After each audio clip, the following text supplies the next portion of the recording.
What's up, guys? Welcome back to Taking the Field with Stevie Mac, and happy 4th of July to all of you out there. I'm joined on this 4th of July episode by PLL fantasy expert Paul Lamonaca. Paul, welcome back to the show, man.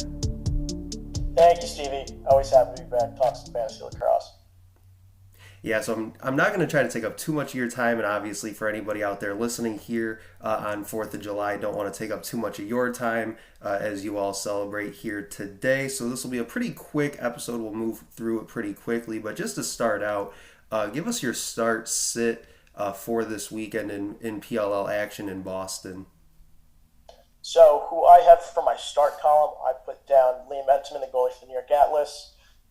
Jack Corus, midfielder for the Maryland Whipsnakes, Joe Nardella, face-off specialist for the Maryland Whipsnakes, and then going into my sits, I had Kieran McCardle, Dackman for the Philadelphia Water Dogs, Jack Kelly, goalie for the California Redwoods, and Marcus Holman, attackman for the Boston Cannons.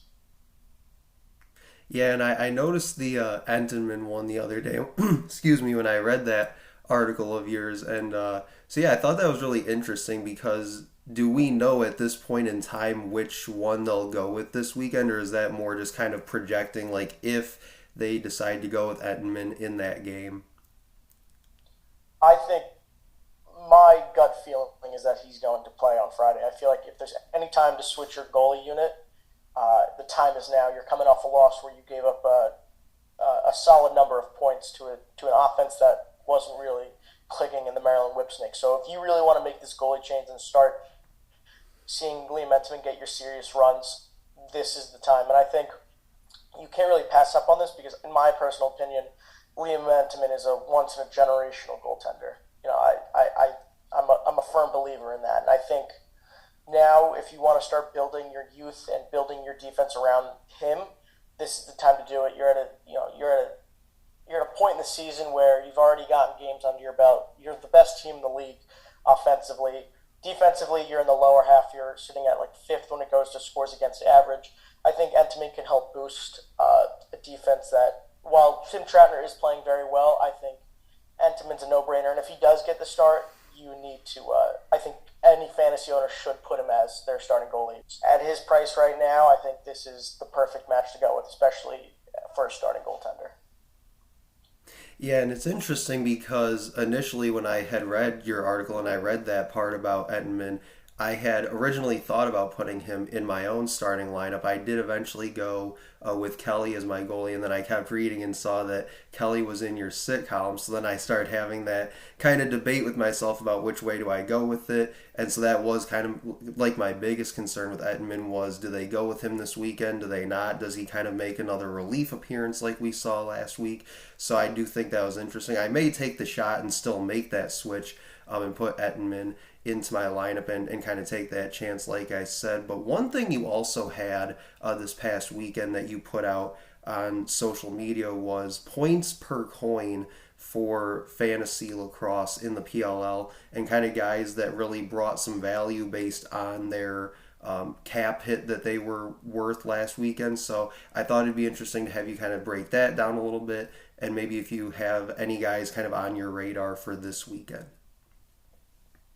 Yeah, so we've been trying to roll this out slowly, especially through social media, is this idea of your return on your investment. And what I mean on your investment, how many salary coins you're putting into a specific player. So that return you're going to see is how many fantasy points is he going to produce. So let's say you get a guy for 20 salary coins and he puts out 40 fantasy points. That return on investment would be 2 fantasy points per coin you spend.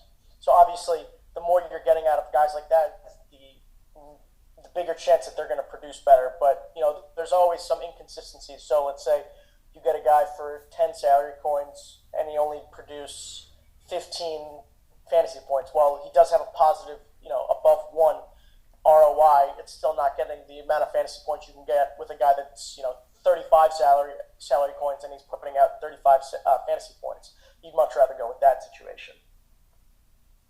Talking with PLL fantasy expert Paul Lamonaca here on Taking the Field with Stevie Mac. A couple more questions for you, Paul, before we wrap up this 4th of July episode. So we've talked about your start sit for this weekend. We've talked about sort of your return on investment, as you put it, with some of these players in the PLL, which I think will be actually very interesting to look at as this weekend moves along in the PLL action. So another thing that I wanted to ask you, which I had asked you the previous time you were here on the show, is what of the four games this weekend do you see having some of the most fantasy potential with? I've been debating this myself, just trying to figure out what are the best matchups, looking at goalie battles, face-off battles, offense versus defense. I'm really a fan of, and I think this one's going to headline the league in general, is just the Denver Outlaws versus the New York Atlas. I think it's scripted itself. Two teams that are rookie rich in the sense that some of their best players are their rookies. You look at Denver, you obviously have Brendan O'Neill, but you also have key players like Luke Weirman, who's slowly becoming a star.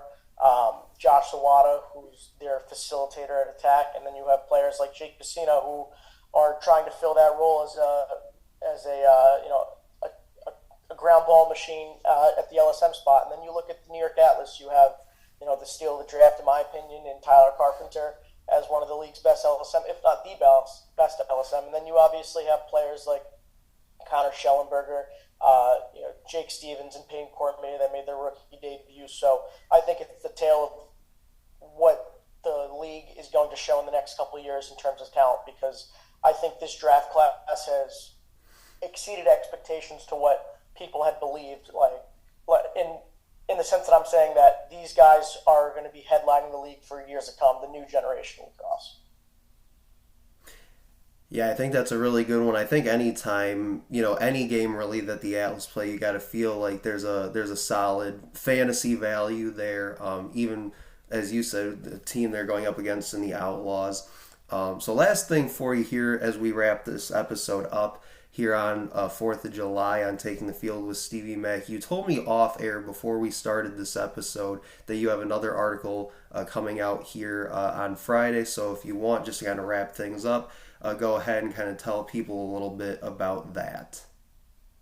Yeah, so I think when I was making this article, I was kind of focusing a little bit on the ROI statistic, your return on investment statistics, before looking at anything else. And I think ROI is really good at telling how valuable a fantasy player is. While we can look at how many points he averages, I think ROI really does show how a player is going to perform over time. And I think this is going to be the stat or the future stat of fantasy going forward. So I really honed in on that, trying to figure out what players really performed last week really well and what their projections are for this week. So I think I think the list I put together was an interesting group that people might, turn their head a little bit, but I do think these 5 players can make a big impact this weekend. So I'm excited to see what Boston weekend has in store for the PLL. Yeah, for sure. I think definitely after this conversation, I might go back, take another look at my own lineup, kind of see how I'm feeling about it. I said it a few days ago now, so I might have to go back and make a few adjustments after this episode here. So, Paul, thanks again for taking a few minutes of your time with me here on 4th of July. Thank you, Stevie. Appreciate it. Yep, that was PLL fantasy expert Paul Lamonaca, and this has been Taking the Field with Stevie Mack.